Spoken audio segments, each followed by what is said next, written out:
In this three-part series, I'll be sharing the first two beliefs that could be secretly sabotaging your love life. So let's get started. Hi, I'm Katie, and after many years as a struggling single mum, I transformed into a highly successful manifester with multiple businesses, better relationships, financial abundance, and way more peace, joy, and happiness in my life. Each week, I share the real secrets around how to manifest successfully, as well as the amazing and sometimes crazy lessons I've learned along the way, so that you can apply it all to your own manifesting, transforming your life from the inside out. This is That Manifesting Podcast. Welcome back to That Manifesting Podcast. I'm your host, Katie. If you're a first-time listener, welcome. If you're a long-time listener, welcome back. This week's episode is all about how to identify if your beliefs are secretly sabotaging your love life. I'm really excited to get into all of that, but before we do, I'm asking you to have some love in your heart for my little dog Bumble. She recently had, let's say, an interesting visit to the vets. So she kept jumping up out of bed, even if she was fast asleep. She'd suddenly jump up, run across the floor and sit down really quickly and frantically lick her private parts. She did it for about a day and I thought, this isn't normal. I'd better get this checked out. And it was really embarrassing when I had to phone the vets because they did the usual and asked what the problem was. And I said very politely, well, she keeps jumping up, running across the floor, licking her private parts. And the receptionist said to me, licking her anus. Ugh. That was my first vom moment. So there was a bit of an awkward silence. And I said, no, the other private part. The receptionist then said to me, so tell me, what is it she's licking? And I just thought, oh, you cow, you're going to make me say the V word, aren't you? Now, I might be stupid, but to me, there's only one of two private parts that a dog might be focused on. And I'd already said it wasn't her bum. The last thing that I wanted to do was say the V word.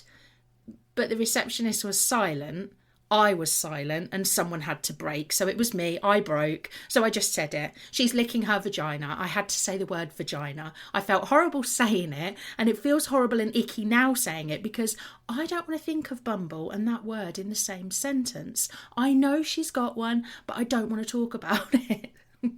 I felt like I was the subject of the customer bingo game that I used to play with my co-workers when I worked in customer service. And it's where you have to get customers to say a certain word.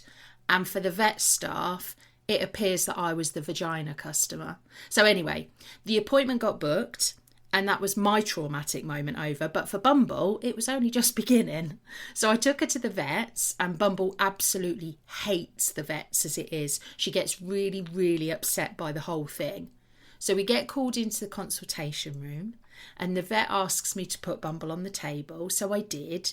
And the vet lifted up her tail, had a very close look right into her V and said, okay, yeah, it looks okay, but I'm going to have a feel. Yuck. So she did. She put her gloves on. She put her fingers where Bumble didn't want them to be. She had a poke around. Poor Bumble's eyes were so wide. They're wide anyway, but they were even wider. And Bumble was just looking at me as if to say, why the hell have you brought me here for this? It was not good. So anyway, the vet did that and she said, yeah, I think everything's okay. I could tell by Bumble's face that she didn't agree that everything was okay. Bumble thought, though, that her horrific day was finished, but it wasn't. The vet then said, I'm just going to check her anus. And I thought, oh, Bumble, brace yourself, girl. So on goes a fresh glove, a bit of lube. I wanted to laugh out loud, but I couldn't because of Bumble's poor face. I could literally see the whites of her eyes. Anyway, without being too graphic, the vet said that she had a scent gland issue and she thought that's why she was excessively licking herself. So the vet sorted that out. I won't go into any of the gory details, but she sorted it out.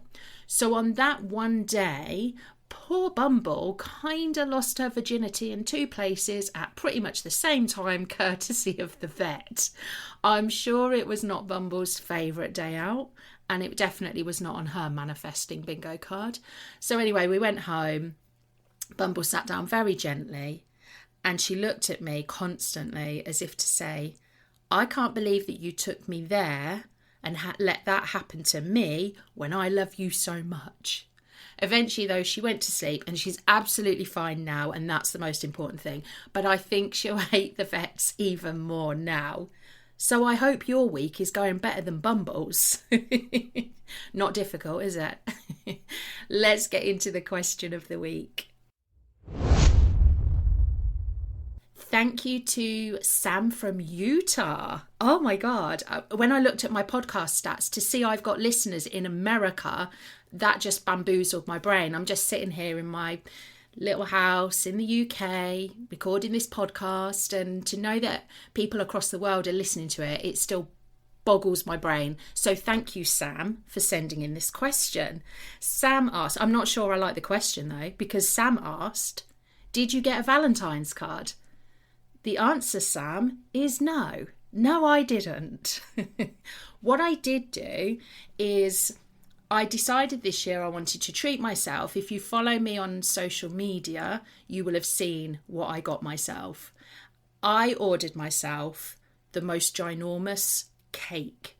It's from a company that I follow on Instagram, and their cakes are amazing. They sell out super quick.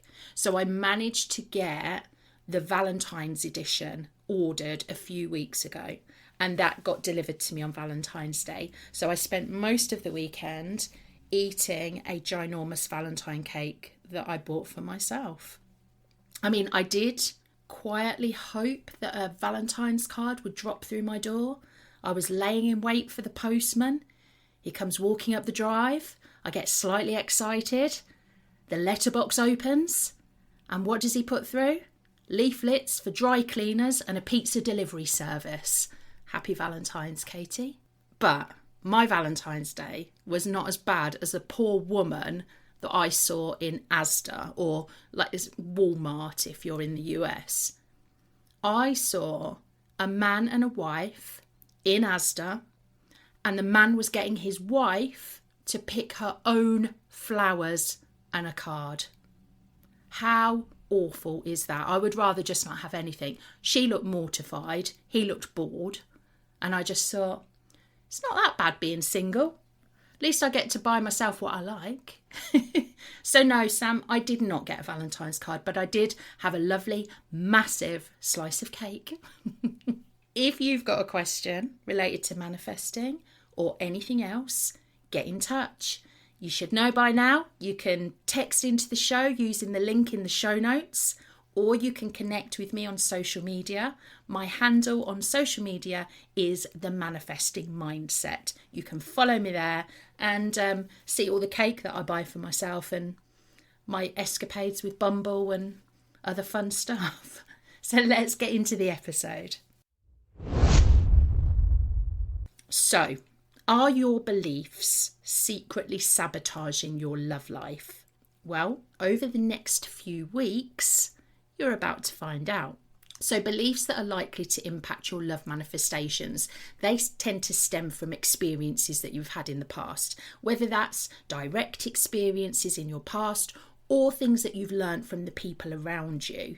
You don't randomly get a belief that appears out of nowhere. There has to be something that triggers it. Like Bumble, she had a horrible experience at the vets and now firmly believes that vets are arseholes. Beliefs often operate under the surface of your awareness. So you're not immediately aware of what they are, but they'll influence your behaviours and your emotions in subtle but powerful ways. So over the next 3 weeks, I'm going to give you 6 beliefs that could be secretly sabotaging your love life. Some of them will resonate, others may not. But the key thing here is to have some awareness, because often having the awareness is the first step to change. And that's what I want you to have as a result of these episodes. So let's get into the first one. So the first belief that will sabotage your love life is believing that the past is a preview of the future. Now, there's a lot of people walking around with one metaphorical foot stuck in the past, even if they swear they're looking towards the future. And it's sneaky, this one, because most people don't even realise that they're doing it. You might think that you're open to new love, new experiences, new possibilities, but if you're constantly scanning for history repeating itself, you're still living in the past. And this can play out in so many ways in dating and relationships. Maybe you're going on dates, or maybe you're in a relationship, but you find yourself subconsciously looking for similarities between what you have now and what happened before. So you meet someone new, and instead of seeing them for who they are, you're filtering every little thing that they do through the lens of your past. And look, I get it. If you've been hurt before, your mind wants to protect you. It's natural.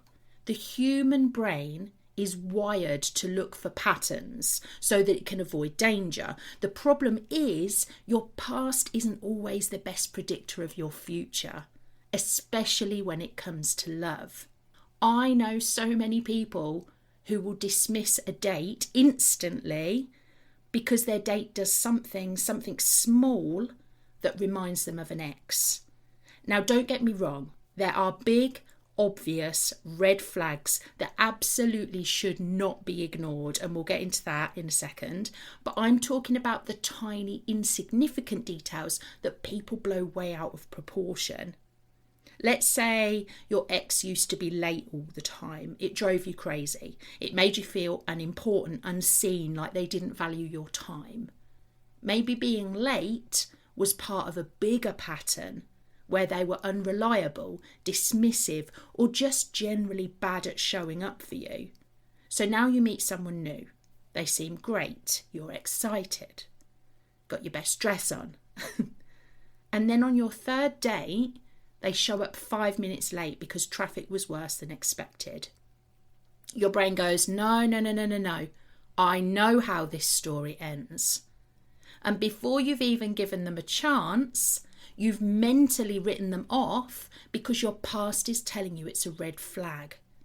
But is it really? Now, I'm not saying that you should ignore your gut or lower your standards. If someone is consistently showing you that they can't be relied upon, that's a real issue. But if you're running for the hills over every tiny similarity to an ex, you're not protecting yourself. You're self-sabotaging. Because people are human. They make mistakes. They forget things. They sometimes say things in an awkward way or act a little weird because they're nervous or distracted or just having an off day. If someone shows up late once, it's not the same thing as an ex who disrespected you repeatedly. If they say something that reminds you of a past partner, it doesn't mean they have the same toxic patterns. Here's the reality. People share traits. There are only so many different ways a person can talk, behave, or show up in a relationship. It's kind of batshit crazy to expect every single person to be completely different from anyone you've ever dated before. Think about it. If you date enough people, at some point, someone's going to say something kind of similar to what your ex used to say. Someone's going to have the same favourite band, the same nervous habit, the same way of laughing at their own jokes. That's me. I am that person that laughs at their own jokes. But that doesn't mean that they're the same person.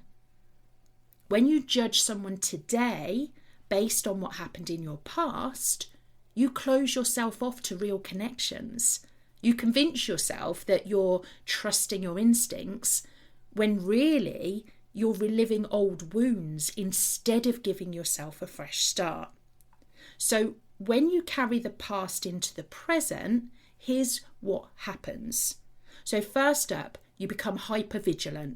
You're looking for reasons to reject people before they have a chance to prove who they actually are. You interpret neutral situations as negative, so a small mistake becomes a major red flag just because it reminds you of something painful. You reinforce limiting beliefs like all men, all women are the same, or love never works out for me. And you miss out on some great people because you're too busy comparing them to someone else who hurt you.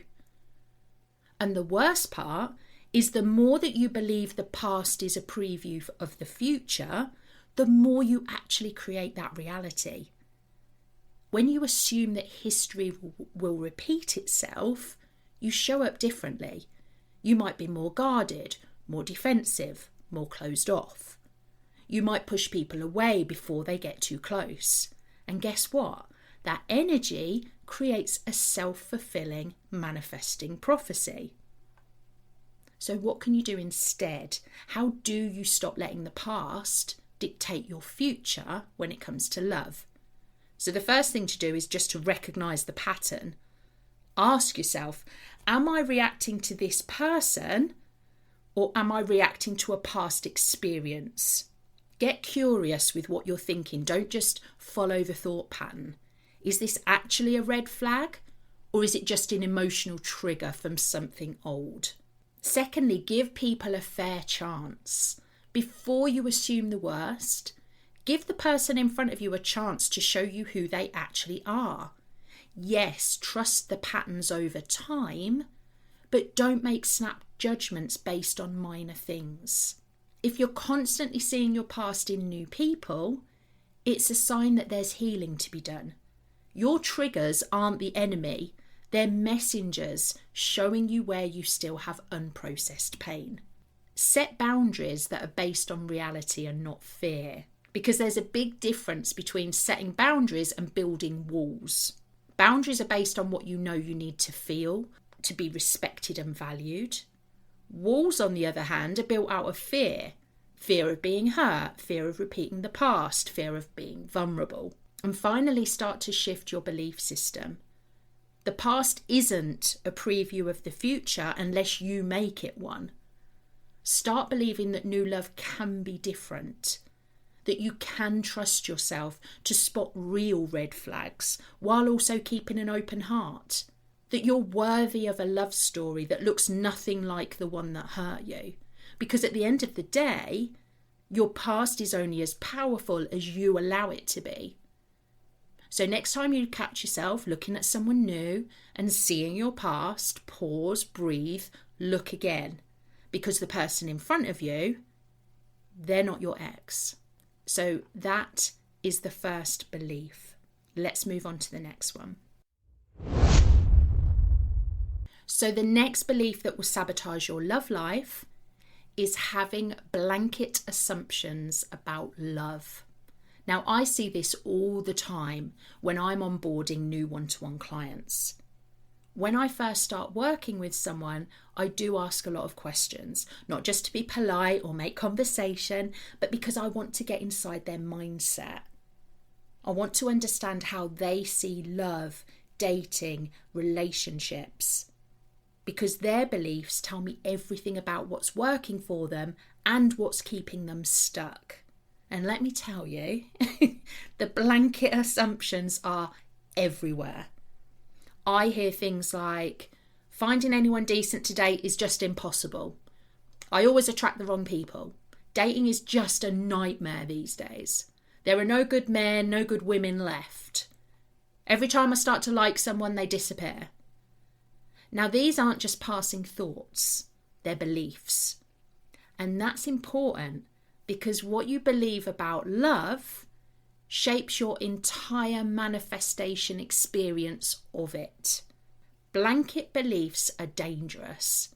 There's a huge difference between saying, my experience so far has been difficult and I've met a lot of emotionally unavailable people, and saying, I always attract emotionally unavailable people.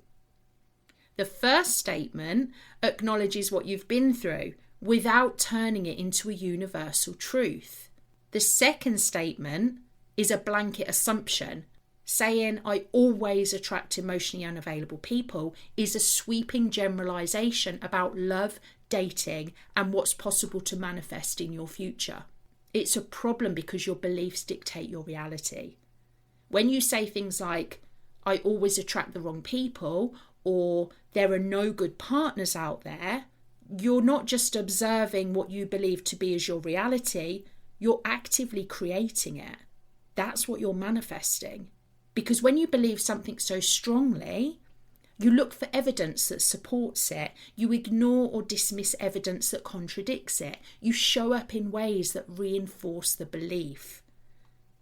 In manifesting terms, it becomes a self-fulfilling prophecy. If you believe that dating is impossible, will you genuinely put yourself out there? No. You'll do it half-heartedly, expecting it to fail. If you believe all men or all women are emotionally unavailable, will you notice when someone is actually open, loving, and communicative? Will you trust it? Probably not. You'll either ignore them, assume they're faking it, or sabotage the connection without even realising it. And let's be honest, when you go on a date expecting it to be awful, how do you think that date is going to go? I had a client who really struggled with these blanket assumptions. She had been hurt before. She'd had a habit of making sweeping statements about love without even thinking about it. Every time she spoke about dating, she was saying things like, I always attract idiots, or everyone just ghosts me, or there's literally no one decent out there. She didn't realise it at the time, but her words were reinforcing and building her reality. So I gave her a little trick to help her break the habit. This is what I told her. So I said, imagine that everywhere you go, there's a little man with a clipboard standing next to you. Not in a creepy stalkerish way, just standing there listening. And every time you make a statement about love, he writes it down. And then his whole job is to take that piece of paper, go straight to the universe and say, here you are, this is what she wants more of. Now, obviously there's no actual clipboard guy running off to the universe, but that's how manifestation works. You get what you expect. You get what you believe. And something about having this visual in her mind clicked for my client. So the next time she was out with her friends and she said, I always match with idiots, she pictured the little man writing it down. The next time she said, I always attract ghosters, she imagined him standing next to her, scribbling it on his notepad and running off to deliver it to the universe. And suddenly she realised she didn't want him taking those messages to the universe. So she started learning to reframe her words. Instead of saying, I always match with idiots, she changed it to, my experience up to now is that I've met a lot of idiots, but I'm open to meeting someone amazing in the future. Instead of saying, I always attract ghosters, she shifted it to, in the past, I've met a lot of people who ghosted, but I know there are people out there who are emotionally available and ready for a real connection. And this shift changed everything in her love life. She went on to meet somebody who was the love of her life, and they're still together this day. But she had to learn how to reframe what she was saying. Now I get it. At first, it might feel weird or unnatural to reframe your words like that. But trust me, language is powerful. The way you talk about love shapes how you think, feel, and show up in your dating life. So here's my challenge to you. Notice your blanket assumptions. Start paying attention to the things that you say about love. Do you use words like always and never? Do you make sweeping statements about dating? Next up, imagine the little man with the clipboard. Picture him writing down your words and running off to the universe. Do you like what he's delivering? And finally, reframe your statements. Instead of speaking in absolutes, Acknowledge your past experience, but without making it a fixed truth for the present and the future. And listen, you don't have to picture a little man if that doesn't work for you. It could be a little woman with a clipboard. Could be a dog with a clipboard. It's your visualization. Have a bit of fun with it. But the bottom line is this. If you keep telling the universe that dating is impossible, that you always attract the wrong people, that love never works out for you, why would it send you anything different? It's time to change the message. Because the second you stop making blanket assumptions about love and start opening yourself up to new possibilities, well, that's when everything changes. So, those are your first 2 beliefs that could be secretly sabotaging your life, well, your love life. Next week, I will share the next 2. So that's it for today's episode. Thank you so much for joining me. If you've enjoyed listening, I'd be so grateful if you'd subscribe and leave a review because it really does help me to reach more people.